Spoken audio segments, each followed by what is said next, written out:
Hello বাচ্চারা, আজ আমরা ইতিহাসের এমন একটা বিদ্রোহের কথা জানতে চলেছি যেটা শুধু একটা বিদ্রোহ ছিল না, এটা ছিল ইংরেজদের বিরুদ্ধে ভারতবাসীর জমে থাকা রাগের বিস্ফোরণ।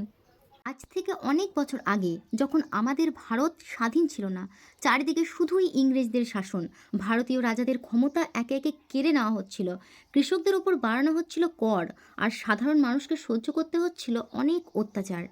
ভারতীয় সৈন্যরা, যাদের সিপাহী বলা হতো, তারাও খুব কষ্টে ছিল।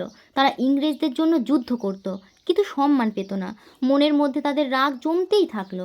এরপর এলো সেই ঘটনা যেটা পুরো ভারতকে আগুনের মতো জ্বালিয়ে দিল।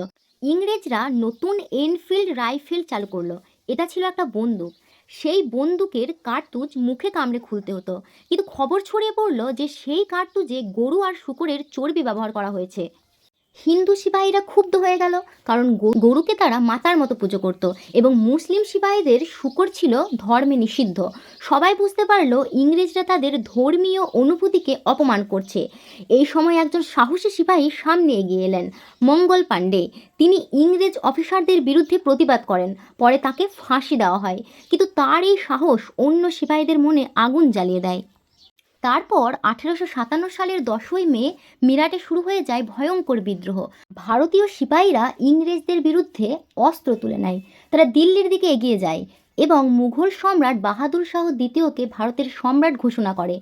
এরপর কানপুর থেকে নানা সাহেব, ঝাঁসিতে রানী লক্ষ্মীবাই আর বিভিন্ন জায়গায় বহু মানুষ ইংরেজদের বিরুদ্ধে লড়াই শুরু করেন। কিছুদিনের জন্য মনে হয়েছিল ইংরেজদের শাসন বুঝি শেষ হয়ে যাবে, কিন্তু ইংরেজদের সেনাবাহিনী ছিল অনেক শক্তিশালী। ধীরে ধীরে তারা বিদ্রোহ দমন করে ফেলে। অনেক বীর যোদ্ধা প্রাণ হারান।